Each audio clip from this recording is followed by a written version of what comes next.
Assalamualaikum warahmatullahi wabarakatuh. Berikut akan dijelaskan mengenai hipotesis, khususnya untuk yang hipotesis jenis dua sisi. Hipotesis merupakan suatu pernyataan atau asumsi atau praduga atau pengandaian mengenai populasi yang menggunakan statistik sampel untuk diuji kebenarannya. Hipotesis ini digunakan karena keterbatasan sumber daya, baik dari manusia, finansial, waktu, alat, dan atau sumber daya yang lain untuk melakukan observasi pada semua objek dalam populasi. Oleh karena itu, statistik sampel dapat digunakan untuk membuat hipotesis tentang parameter populasi. Pernyataan atau asumsi atau pengandaian tersebut disebut sebagai hipotesis statistik. Ada dua jenis hipotesis, yaitu H0, null hypothesis, dan H1 atau HA, alternate hypothesis. H0, null hypothesis, mengandung persamaan matematika, sama dengan, kurang dari sama dengan, lebih dari sama dengan, pernyataan yang tidak mengandung perbedaan, tidak ada korelasi, dan sebagainya. Sedangkan H1, HA, atau alternate hypothesis, yaitu hipotesis yang mengandung pertidaksamaan matematika, yaitu tidak sama dengan, kurang dari, lebih dari, yaitu pernyataan yang mengandung perbedaan, ada korelasi, dan sebagainya. Pengujian hipotesis statistik menghasilkan suatu kesimpulan untuk menerima H0 atau kesimpulan untuk menolak H0. Jika H0 diterima, maka HA ditolak. Jika H0 ditolak, maka HA diterima. Dari sini kita bisa menyimpulkan bahwa HA merupakan kondisi selain dari H0.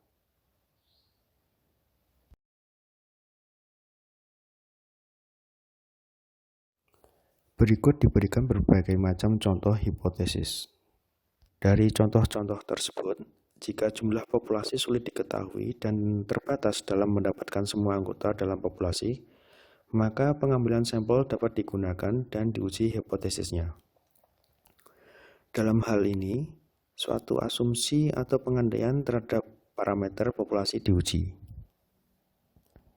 Perhatikan dari contoh-contoh tersebut bahwa pernyataan H0 mengandung kata sama dengan, minimal, dan tidak ada perbedaan yang menunjukkan makna persamaan matematis. Sedangkan HA mengandung kata tidak sama dengan, kurang dari, dan ada perbedaan yang menunjukkan makna pertidaksamaan matematis. Selain itu, hubungan HA merupakan kondisi selain H0.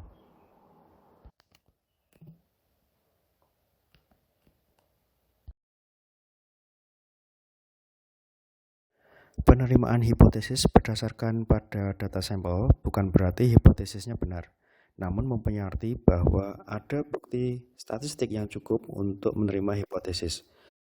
Sebagai contoh, H0, rata-rata populasi sama dengan 80. Jika H0 diterima, maka bukan berarti rata-rata populasi sama dengan 80, namun mempunyai arti bahwa ada bukti statistik yang cukup bahwa rata-rata populasinya 80. Penolakan hipotesis berdasarkan data sampel juga bukan berarti hipotesisnya salah, namun mempunyai arti bahwa tidak ada bukti statistik yang cukup untuk menerima hipotesis. Sebagai contoh, jika H0 rata-rata populasi sama dengan 80, jika H0 ditolak, maka bukan berarti rata-rata populasinya tidak sama dengan 80.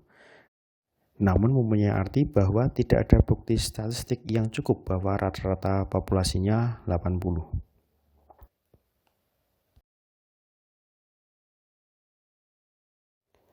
Langkah pertama dalam menguji hipotesis yaitu menentukan hipotesis yang akan diuji, yaitu menyatakan H0, null hypothesis, dan HA, alternate hypothesis. Penentuan H0 dan HA dapat dilihat dari suatu pertanyaan permasalahan.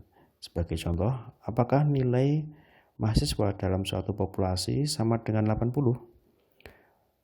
Maka H0-nya adalah rata-rata populasi sama dengan 80, sedangkan HA-nya adalah rata-rata populasi tidak sama dengan 80. Langkah kedua adalah menggambarkan daerah kritis. Daerah kritis merupakan daerah dalam suatu distribusi untuk menolak H0, dan daerah kritis ini berada pada daerah significant level. Jika nilai statistik uji, sebagai contoh adalah rata-rata sampel berada pada daerah kritis, maka H0 ditolak. Nilai titik kritis diperoleh dari tabel distribusi peluang berdasarkan level of significance alpha dan dapat berada pada kedua sisi distribusi ataupun salah satu sisi kanan atau kiri distribusi. Tergantung dari jenis uji hipotesis yang akan dibahas nantinya pada slide berikutnya. Ingat kembali pada materi sebelumnya bahwa significant level merupakan probabilitas sampel yang tidak memuat nilai parameter populasi. Oleh karena itu, jika nilai rata-rata sampel berada pada daerah significant level, maka nilai rata-rata yang dinyatakan di H0 tidak memuat nilai parameter populasi sebenarnya. Contoh yang diberikan di slide ini adalah grafik yang significant levelnya berada di dua sisi.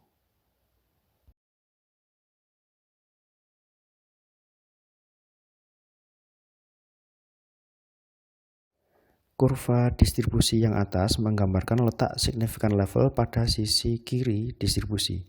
Jika nilai statistik uji atau hitung kurang dari nilai titik kritis yang bisa dilihat dari tabel, maka H0 ditolak. Kurva distribusi yang bawah menggambarkan letak significant level pada sisi kanan distribusi. Jika nilai statistik uji atau hitungnya lebih besar dari nilai titik kritis yang bisa dilihat dari tabel, maka H0 ditolak. Significant level satu sisi tidak dibagi menjadi dua seperti pada distribusi normal atau T yang significant levelnya terletak di dua sisi.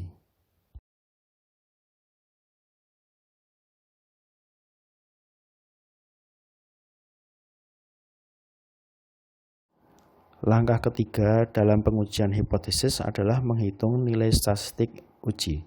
Nilai statistik uji Z atau T memberikan informasi letak dalam suatu distribusi dan digunakan untuk menentukan apakah berada pada daerah penerimaan H0 atau penolakan H0. Jika deviasi standar populasi diketahui dan berapapun ukuran sampel N, maka dapat menggunakan nilai Z hitung. Namun jika deviasi standar populasi tidak diketahui dan ukuran sampel lebih besar dari 30, maka dapat menggunakan nilai Z hitung dengan asumsi bahwa sampel ini berasal dari populasi yang berdistribusi normal. Jika deviasi standar populasi tidak diketahui dan ukuran sampel kurang dari 30, maka dapat menggunakan nilai T hitung dengan asumsi bahwa sampel ini berasal dari populasi yang berdistribusi normal.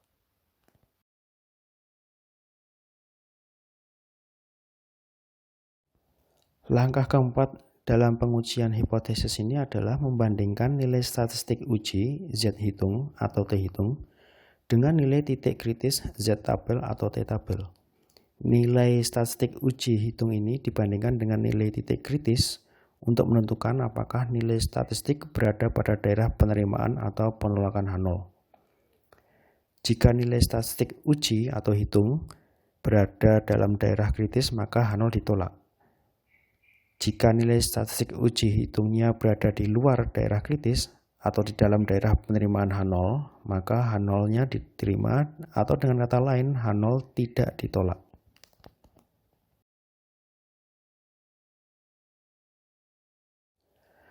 Langkah kelima dalam pengujian hipotesis adalah membuat keputusan dan menerjemahkan hasil pengujian hipotesis. Pengujian hipotesis secara visual grafis dijelaskan di slide sebelumnya, sedangkan secara simbolis matematis dapat ditulis pada slide ini. Keputusan hasil pengujian hipotesis didasarkan pada letak nilai statistik uji terhadap daerah kritisnya. Selain itu, pengujian hipotesis dapat juga dilakukan dengan membandingkan antara p-value terhadap significant level. P-value merupakan probabilitas selain probabilitas di antara minus Z hitung dengan plus Z hitung untuk uji dua sisi.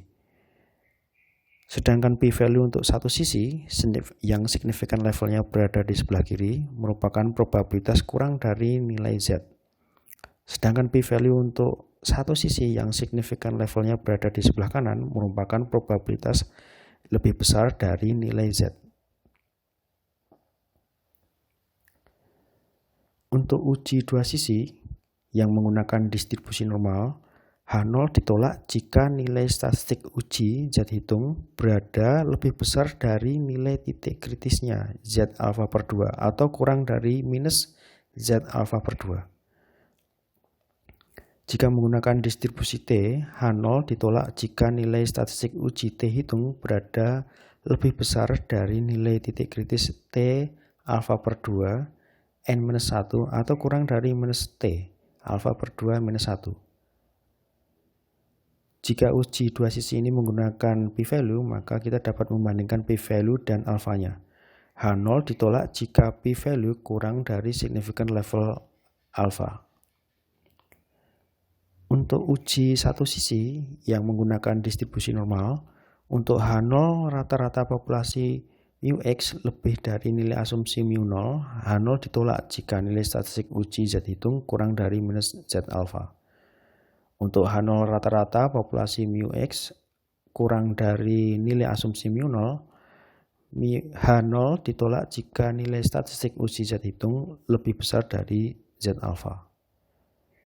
Untuk uji satu sisi yang menggunakan distribusi T untuk H0, rata-rata populasi μx lebih besar dari nilai asumsi μ0, H0 ditolak jika nilai statistik uji T hitungnya kurang dari minus T alfa N kurangi 1. Untuk H0 yang rata-rata populasi μx kurang dari nilai asumsi μ0, H0 ditolak jika nilai statistik uji T hitungnya lebih besar dari T alfa N kurangi 1.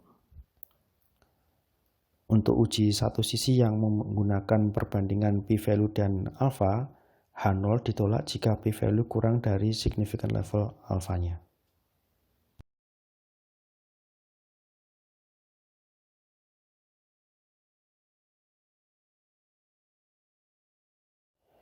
Ada dua jenis uji hipotesis. Yang pertama adalah uji signifikansi dua sisi, yaitu signifikan levelnya ada di sisi kiri dan di sisi kanan distribusi. Jenis uji hipotesis yang kedua adalah uji signifikansi satu sisi, di mana signifikan levelnya ada di sebelah sisi kiri distribusi, atau signifikan levelnya ada di sebelah kanan sisi distribusi.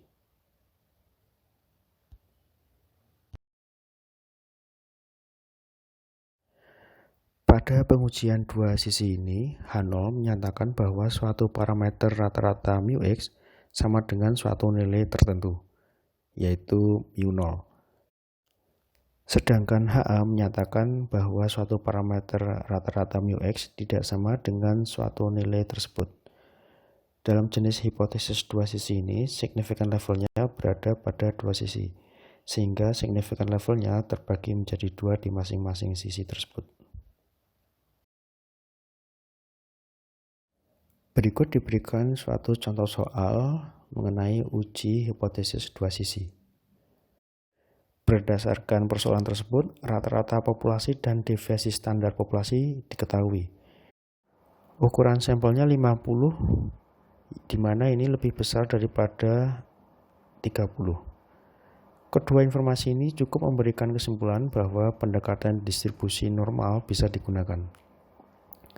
Perhatikan kata apakah ada perubahan dalam soal tersebut, di mana di sini adalah merupakan suatu pernyataan pertidaksamaan yang dapat dijadikan sebagai hipotesis alternatif, yaitu HA. Kata perubahan menunjukkan arti lebih besar daripada dan kurang dari nilai tertentu. Oleh karena itu, persoalan ini dapat diselesaikan menggunakan uji dua sisi, karena ada dua sisi yang diuji, yaitu lebih besar dari dan kurang dari.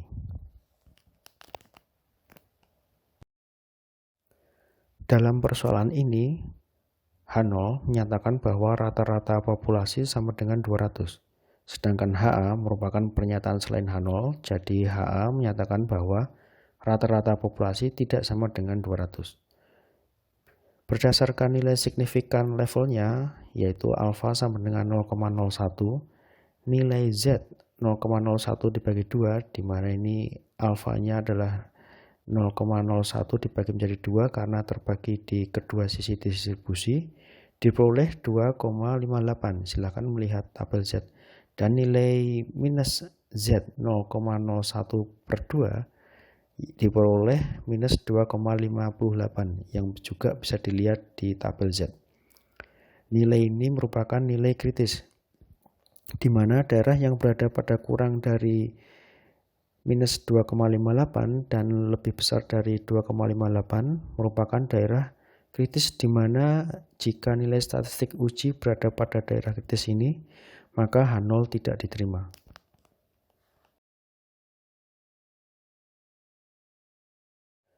Nilai Z hitung sama dengan 1,55 yang diperoleh dengan memasukkan rata-rata sampel 203,5 sebagai X-bar, 200 sebagai rata-rata populasi, 16 sebagai deviasi standar populasi, dan ukuran sampel N sebesar 50. Letak nilai Z hitung sama dengan 1,55 ini berada di antara Z minus 2,58 dan Z 2,58. Yang menunjukkan bahwa Z hitung sama dengan 1,55 ini tidak berada pada daerah penolakan H0. Oleh karena itu dapat disimpulkan bahwa H0 tidak bisa ditolak, atau dengan kata lain H0 diterima. Demikian pemaparan hipotesis untuk dua sisi. Terima kasih. Wassalamualaikum warahmatullahi wabarakatuh.